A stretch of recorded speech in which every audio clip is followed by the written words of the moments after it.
Hi folks, and welcome back to another Travels of Red Rover.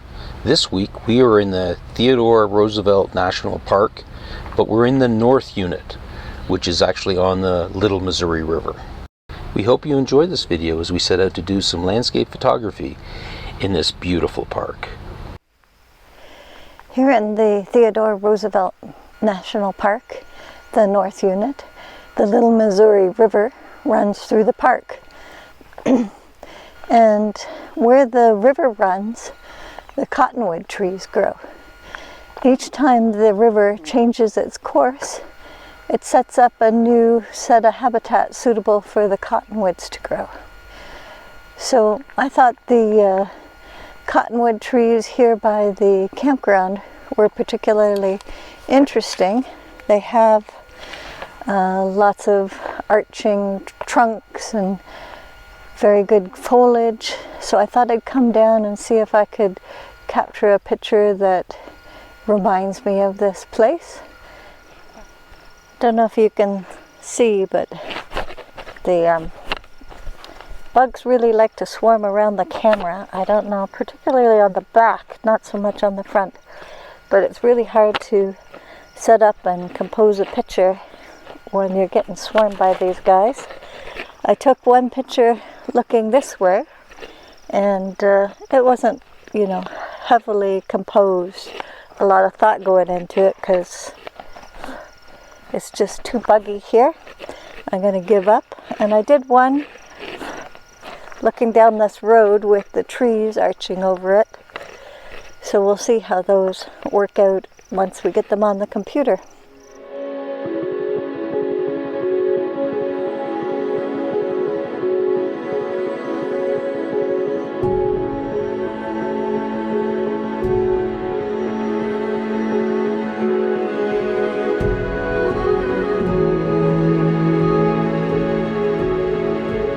Well, Corinne and I have started coming out to do a little shooting a little early tonight. Sunset's not for a couple hours, but the light is really, really nice, and we've got some nice big white puffy clouds here, and wanted to take advantage of those before they disappeared. And we're standing out at the River Bend Overlook. The building you see in front of you there was built by the CCC during the Depression.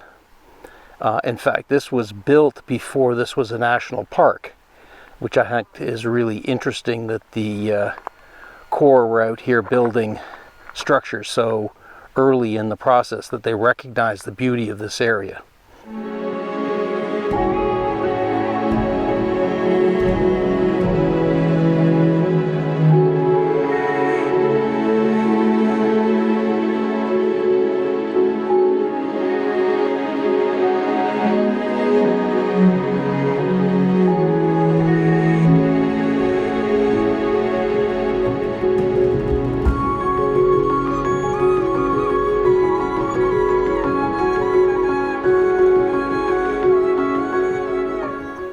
So Corinne and I have moved out to a location that's called the Oxbow Bend Overlook. It's right at the end of the 14-mile road. It generally looks to the north, and we don't have much in the way of clouds in the sky in the north, but it's a beautiful view, and I'll show it to you here in a second. We're going to try to do some photography up here tonight, and maybe catch a little bit of a sunset. Hopefully that we'll get a little bit of light or color in the sky during sunset, even though we don't have much in the way of clouds. So this is the current shot that I have framed up. Essentially I'm focused on getting the beautiful pancake-like structures right in front of me, the sandstone combination with bentonite and other kind of pastel-y colored layers in front of me with those beautiful clouds up in the sky. Not really doing anything too fancy. I've got a 3-stop ND filter to bring down the sky, brightens the land up a little bit, and shooting on aperture priority with a I'm shooting at about half a second with a f-stop about 20. As Shawn mentioned earlier, we're at the Oxbow Bend, and we're looking over at the Little Missouri River. Unfortunately, there's a lot of cottonwood trees that grow along the river, so you can't really get a good look at the bend. It's still an attractive picture because the trees are shown in a weaving pattern. So it's a good setup just as it is. And once the sun's down, we get a little less shadow and got a little bit of color in the clouds.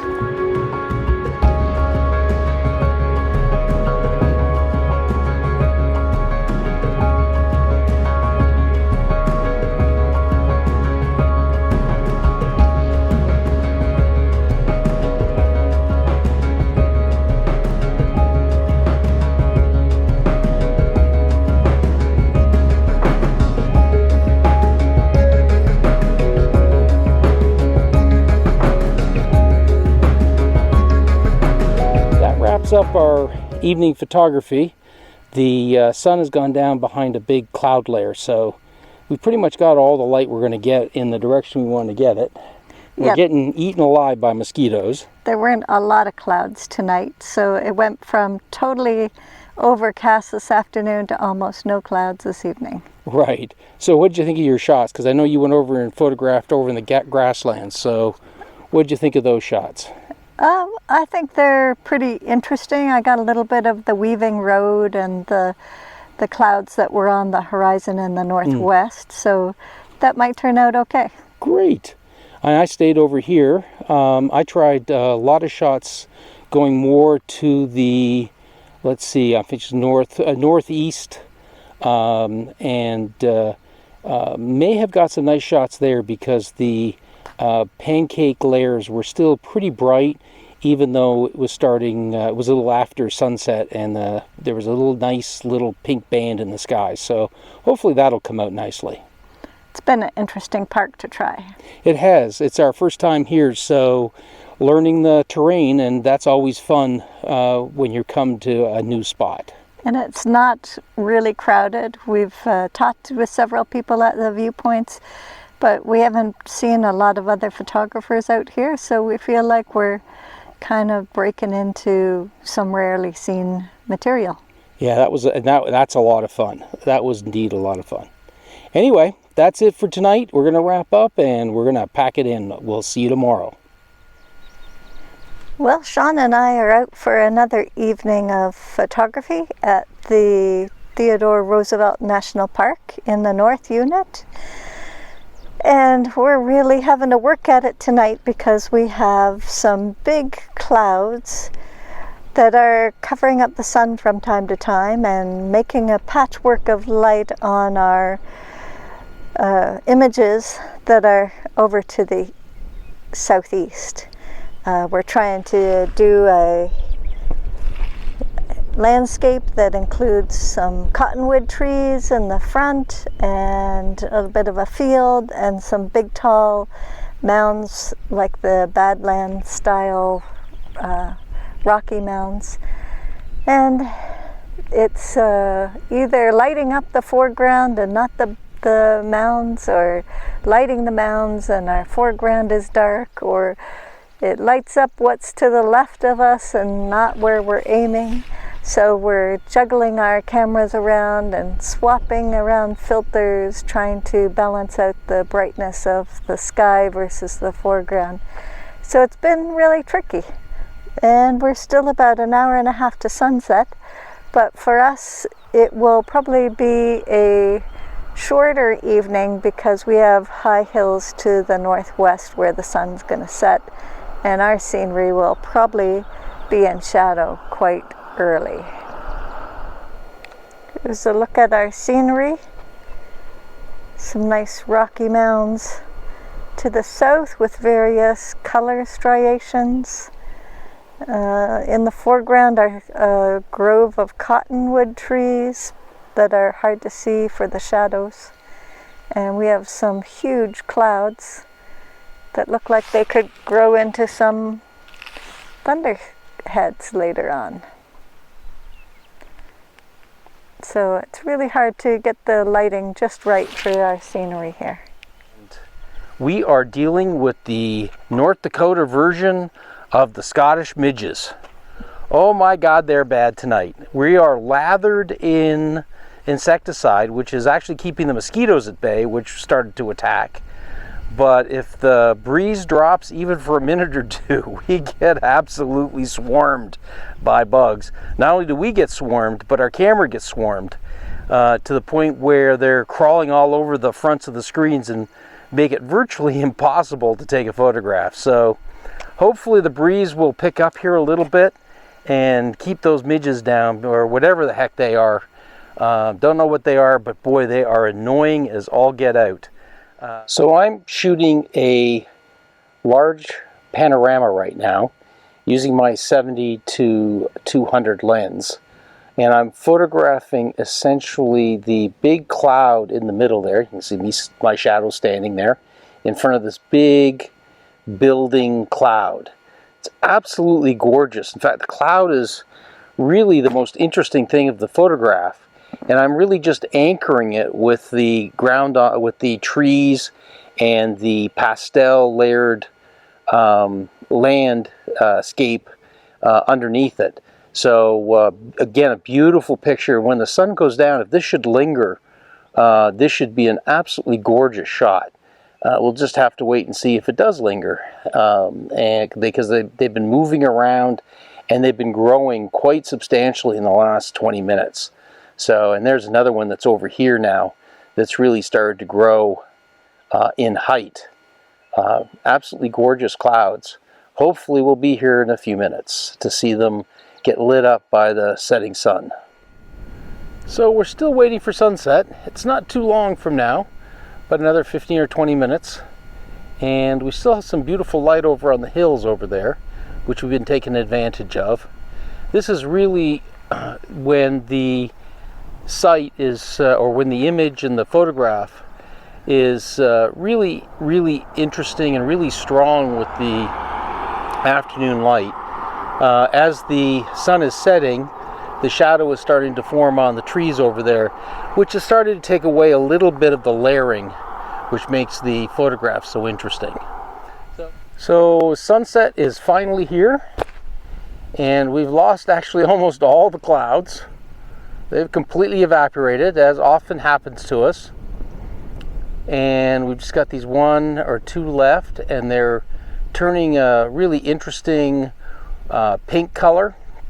Absolutely gorgeous. Actually, the sky around the brighter cloud is very pink right now, so it's really quite pretty. And we're just taking some photographs of that, and that will probably wrap up our evening.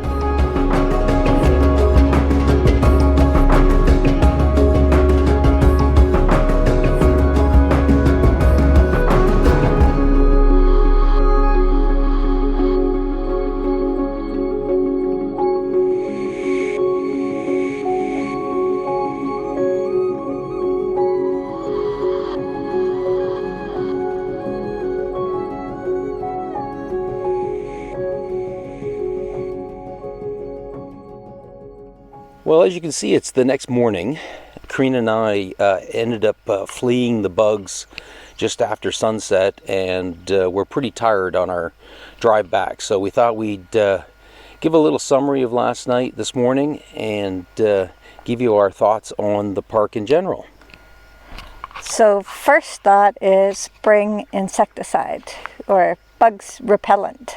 Even better, a net for your head. Yeah, maybe one of those mosquito netted hats. Yeah, it was pretty difficult to keep concentrating on shots in that last night with the bugs coming, literally swarming us at times. So that was definitely something to keep in mind in the future. And it may be just a seasonal thing. I read that black flies, which those may have been, or buffalo gnats, are particularly bad in June, and we're here in late June. Yep, and they're again starting to swarm us here as we do this bit too. So the swatting isn't a tick, it's a swarm of bugs around my face. Otherwise, we thought there were lots of potential compositions here. Particularly, I thought the north unit of the Theodore Roosevelt Park was very photogenic. Yeah, I thought so too. I really enjoyed being here, and I would definitely want to come back to do this again, maybe in the fall when the Cottonwoods start to color up a little bit, because it could be very, very beautiful location.